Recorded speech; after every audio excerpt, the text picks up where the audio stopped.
네, 자, 화요일 우리 시장에 대한 이야기 모닝주스 시작해 보겠습니다. 오늘 함께 해주실 두 분 소개해 드리겠습니다. NH투자증권의 김성민 PB, CS 인베스트먼트의 김영철 대표 자리하셨습니다. 안녕하세요. 안녕하세요. 네, 반갑습니다. 자, 두 분과 화요일 모닝주스 시작해 보도록 하겠습니다. 일단 김성민 PB의 오늘장 키워드부터 함께 살펴보도록 하죠. 화면으로 함께 보시죠.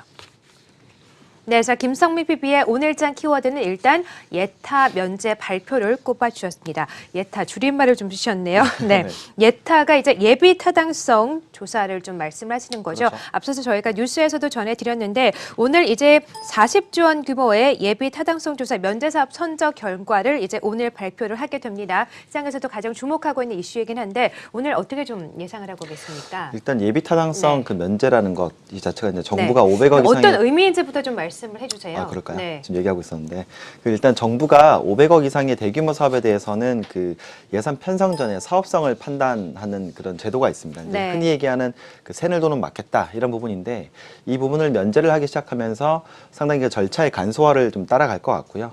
오늘 이제 정부에서 예비 타당성을 발표를 하게 되는데 각 시도별로 한 건씩 지금 예타 면제가 발표가 될 예정이고요.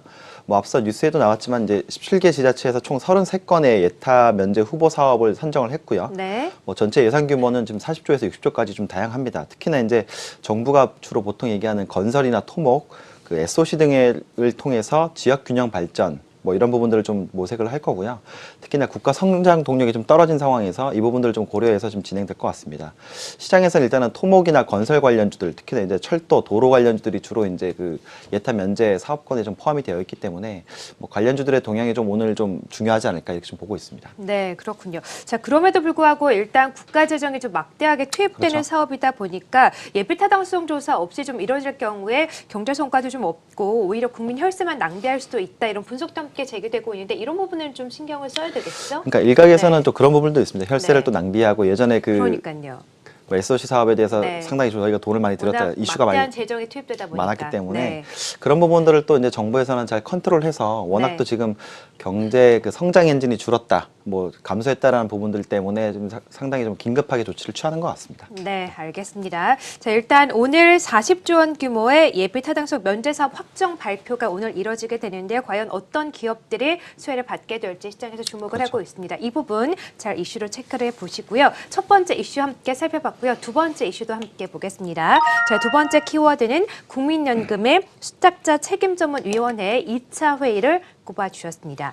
자, 1차 회의가 끝난 지 얼마 되지 않았는데 2차 회의를 열 예정이라고 하죠. 아무래도 1차 회의 때 이 주주권 행사하는 것에 반대 의견이 많이 나왔는데 2차 회의를 또 빨리 진행을 하는 거다 보니까 1차 회의 결과를 좀 뒤집으려는 것 아닌가 하는 우려감이 좀 나오고 있거든요. 어떻게 좀 보십니까? 일단은 그 네. 국민연금이 이제 긴급 재소집을 했거든요. 네. 근데 하필 1차 그 발표 시점에 그 문재인 대통령의 이제 그 공정경제, 특히나 이제 그 뭐 탈세라든가 일단 경영권 승계에 대한 좀 이슈가 있는 그룹들은 좀 주주권을 행사하겠다라는 네. 강한 멘트를 했었거든요. 그래서 이 부분들이 조금 영향을 미치지 않았나라고 보여지고요. 수탁자 책임위원회가 이제 2차 회의를 진행하게 되는데 국민연금의 주주권 행사를 논의하게 됩니다. 일단 2월 1일 날 기금운용위에서 이제 최종적으로 한진그룹에 대한 주주권 행사가 좀 진행이 될 네, 것이다라고 그렇군요. 보여지고요. 네. 특히나 이게 걸려 있는 부분들이 3월에 이제 한진그룹 주주총회, 특히나 대한항공 주주총회에서 조양호 회장의 이제 이사 선임, 그 재선임에 대한 여부가 결정이 됐기 때문에 이 부분에 대해서 이제 어떻게 기금운용위가 좀 결정을 할 것인가 좀 중요하고요. 뭐 같은 날 23일 날 그 스튜디오시 코드 강화 발언도 있었고 최근에 이제 국세청에서도 그 지배구조에 관한 경영과 편법 승리에 네. 관한 모니터링을 강화하겠다라는 얘기들이 네. 나왔기 때문에 이 부분에 있어서는 상당히 좀 정부의 의지가 좀 반영된 부분이 아닌가라고 보여지고요. 최근에 그 2대 주주인 사모펀드 KCGI도 오히려 이런 공세에 맞물려서 좀 상당히 좀 공세를 강화하는 좀 국면으로 보고 있습니다. 그래서 오늘 뭐 한진그룹 뭐 관심 있게 좀 보시면 좀 좋을 것 같습니다. 네, 한진칼과 그리고 대한항공 오늘도 장 움직임이 어떤지도 그렇죠. 잘 살펴봐야 될 것 같습니다. 김성민 PB께서는 오늘 장 좀 크게 보시면서 시장의 이슈를 좀 키워드로 잡아주셨습니다. 이 국민연금의 수탁위 2차 회의 그리고 예비 타당성 면제 발표 사업자 함께 꼽아주셨으니까요. 오늘 장에서 또 어떤 기업에 영향을 주는지 잘 체크를 해보시길 바라겠고요. 자, 이어서 김영철 대표의 오늘 장 키워드도 함께 보도록 하겠습니다. 자, 오늘 장 키워드 일단 IT 업종 회복을 오늘 장 키워드로 꼽아주셨습니다. 네, 자 IT 업종 이야기를 나눠보도록 할 텐데 최근 외국인들의 IT 업종에 대한 매수세가 아주 남다르죠. 삼성전자, SK하이닉스 매수세가 크게 들어오고 있는데 이러다 보니까 이 외국인들의 매수세가 IT 중소형주까지 좀 번지지 않을까 이런 기대감도 좀 갖고 있습니다. 좀 회복이 될 거라고 보십니까? 네. 조금 전에 이제 말씀하셨다시피 네. 엔비디아 실적이 그쵸. 부진에 대한 네. 우려감 때문에 미국 증시에서 주가 급락을 했었던 상황들이었는데 국내 시장에서의 IT의 업종의 회복이다. IT 업종이 앞으로 상당히 좋아질 것이다라고 포인트를 본다 그러면은 사실 이거는 방향이 좀 잘못됐다라고 할 수 있을 것 같습니다. 그래요? 그래서 네. 제가 말씀드리는 IT 업종의 회복이라는 것은 결국은 지금 시장에서의 수급이 IT 쪽에 몰려있다라는 것에 좀 포인트를 둬야 하지 않을까라는 생각들을 해볼 수 있을 네. 것 같습니다. 그 이야기는 삼성전자가 지금 코스피에서 차지하고 있는 비율이 뭐 8할이다라는 이야기가 나올 정도의 상황이다라고 할 수 있겠는데요. 전일시장 같은 경우에도 삼성전자 쪽에서의 변동성을 줬을 때에 막판에 코스피 지수가 상승폭을 반납을 하면서 좀 약세의 흐름들 보여줬다라는 것도 이처럼 시장에서 가장 큰 역할을 하고 있던 것은 삼성전자. 그리고 삼성전자에 가장 큰 영향을 주고 있는 것은 외국인이다라고 할 수 있을 것 같은데요. 삼성전자가 좋았었던 상황임에도 불구하고 어제 SK하이닉스 같은 경우에는 약세의 흐름들을 보여줬었다라는 거였습니다. 결국은 지금 시장에서는요, IT주들 쪽에서의 업황의 회복이다라고 보기보다가는 워낙에 좋지 않았었기 때문에 이제는 바닥권을 다졌기 때문에 그래도 이것보다가는 회복되지 않을까라는 기대감이 좀 반영이 되었다라고 할 수 있을 것 같습니다. 그리고 말씀 주셨던 것처럼 삼성전자의 강세가 결국은 중소형 IT주들 쪽에서도 수급들이 유입된다라고 할 수 있을 것 같은데요. 기관들 쪽에서는 어제 삼성전자에서 매도가 나갔습니다만은 특히 코스닥 쪽에서 AP 시스템 쪽에서는 기관들의 많은 매수세가 들어오면서 어제 급등세를 나타냈던 모습들을 볼 수 있습니다. 이처럼 업황이 지금 어려운 상황임에도 불구하고 지금 코스피와 코스닥 쪽에서는 수급을 통한 IT주들 쪽에서의 가격적인 매력을 통한 움직임들이 나타나고 있는 것을 우리가 좀 가장 큰 포인트를 주시면 좋을 것 같고요. 현 시점에서는 글로벌 시장 상황에 따라서의 좀 추가적인 변동성이 있을 수도 있겠습니다만은 아직까지는 충분히 바닥권이 근접해 있는 상황들이기 때문에 추가적인 회복을 조금 한 번 더 기대를 해볼 수가 있을 것 같고요. 또한 중소형주 쪽에서 말씀드렸다시피 AP 시스템이나 원익 IPS 같은 경우에는 과거에 한 2, 3년 전에 백지 공시가 나올 정도의 상당히 좋았었던 구간이 지났습니다. 그랬었기 때문에 상대적으로 지난해 같은 경우에는 과거에 좋았었던 실적을 뒷받침하지 못하면서 주가가 좀 약세의 모습을 보여줬었는데요. 지금 같은 경우에는 그것보다가는 좀 좋아질 수 있을 것이다 라는 것에 우리가 포인트를 두시고요. 또한 수급의 움직임들을 조금 더 면밀히 한번 살펴볼 필요성이 있겠습니다. 네, 알겠습니다. 일단 최근 반도체 업종들 좀 수급적인 측면에서나 가격 메리트 측면에서나 긍정적인 요인들이 많았는데 오늘 하필 또 미국 시장에서는 엔비디아도 좀 많이 하락을 하고 반도체 네. 업황 자체가 좀 좋진 않았는데 이런 최근의 상승 흐름에 좀 찬물을 끼얹지는 않았으면 좋겠다 이런 생각이 좀 드네요. 자, 첫 번째 키워드로 IT 업종의 회복에 대한 이야기를 나눠주셨고요. 두 번째 키워드도 함께 살펴보겠습니다. 자, 두 번째 키워드는 밸류에이션과 이슈를 함께 꼽아주셨습니다. 어떤 의미가 있는 키워드죠? 제가 네. 최근 뭐 방송할 때마다 말씀드렸다시피 네. 뉴스가 좀 살아서 움직인다. 네. 시장에서 뉴스가 좀 움직인다라는 것은 그만큼 어느 정도의 자리를 다져줬던 상황들이기 때문에 개별적인 이슈를 통한 주가의 움직임들이 나타나고 있다는 겁니다.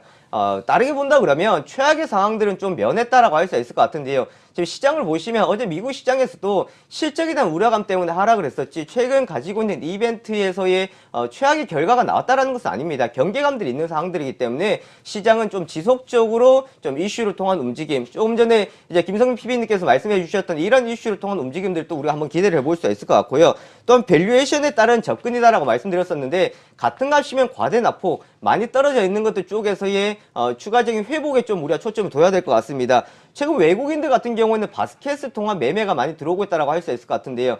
하지만 이런 외국인들은 지금 장바구니에서 할인하고 있기 때문에 우선은 다 주워 담고 있는 상황들입니다. 주워 담았다가 마지막에 이제 계산할 때는 이거 샀는데 필요 없을 것 같아 해서 카운터에 반납을 하고 계산하는 그런 경우가 나타날 수 있는 상황들이기 때문에 우리가 외국인들의 바스켓 매매를 통한 움직임에 크게 쏙지는 말자라고 볼 수 있을 것 같고요. 또한 같은 값이면 실적에 따른 과대 낙폭에 따른 수급 유입에 대한 기대감을 좀 두고 보시면 좋을 것 같습니다.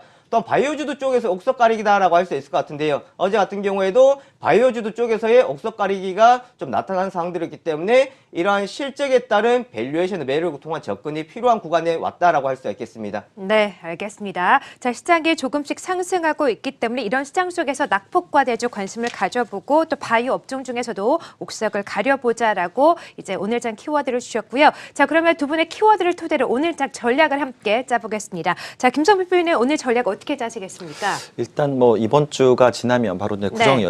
연휴입니다. 그래서 그쵸. 일단은 뭐 코스피, 코스닥 모두 지금 3주 연속 양봉을 나왔거든요. 그래서 상승 피로감이 상당히 좀 누적돼 있다라고 네. 보여지고요. 앞서 대표님께서도 얘기해 주셨지만 지금 사실 그 코스피 지수, 그러니까 코스닥 지수를 사는 구간입니다. 그러니까 외국인의 매수가 대부분 지금 프로그램 매수로 들어오고 있기 때문에 기계적인 바스켓 매수라고 보여지고요. 뭐 단기 낙폭과대나 순환매 컨셉 쪽으로 보시면 최근에 뭐 IT들이 좋았고 어제 IT 장비 부품주들이 좋았고요. 뭐 이것들이 이제 올라가는 부분들을 좀 고민해 봐야 될 것 같고요. 올해 연초에도 제가 말씀을 드렸지만 올해 연간으로 박스권을 고민하고 계신다면 기본적으로 호재 팔고 악재 산다라는 생각들을 좀 하셔야 될 것 같습니다. 일단 좋은 이슈가 나왔을 때는 오히려 매도를 생각하셔야 될 것 같고요. 오히려 최악이라고 하는 국면에서 2,000포인트 깨질 때 오히려 산다라는 생각을 하실 것 같습니다. 그래서 이미 이제 1월 말부터는 코스닥에 이제 실적 발표가 시작되고 있기 때문에 종목별 변동성 이 부분도 좀 관심 있게 좀 보셔야 될 것 같습니다. 네, 알겠습니다. 자, 그러면 어떤 종목을 관심 있게 보십니까? 일단 저는 그 어제 카타르 관련해서 지금 네, 조선사 그랬었죠. 얘기들이 좀 나왔는데요. 현대중공업 좀 말씀드리려고 합니다. 네. 일단 동사는 글로벌 넘버원 조선사입니다. 단연코 넘버원 조선사고요. 카타르 정부가 이제 어제 공식적으로 발표한 것으로는 LNG 운반선의 발주 계획을 좀 공식화하겠다는 부분들이 있는데 이 부분들을 좀 자세하게 좀 보면 그 카타르가 세계 최대 해상 가스전인 노스덤을 그 라인을 한 43% 정도 증설을 했습니다. 그래서 이게 이제 2023년부터 생산과 수출이 시작이 되고요.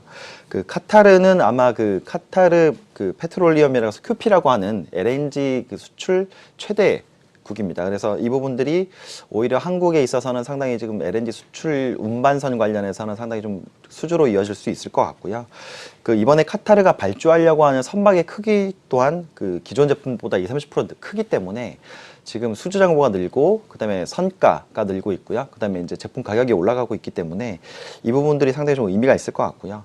과거 이제 10년 전에 카타르가 이제 LNG선 발주 계획을 대규모로 했을 때도 국내 조선 3사가 이제 싹스를 했습니다. 그래서 이런 경험들을 바탕으로 뭐 이번에도 그 조선 3사의 네. 그 점유율 이런 부분들을 봤을 때 상당히 좀 의미가 있을 것 같고요. 네. 뭐 한 해 발주량 그 이번에 카타르의 발주량이 사실 작년 발주량 한 해의 발주량을 뭐 넘어서기 때문에 네.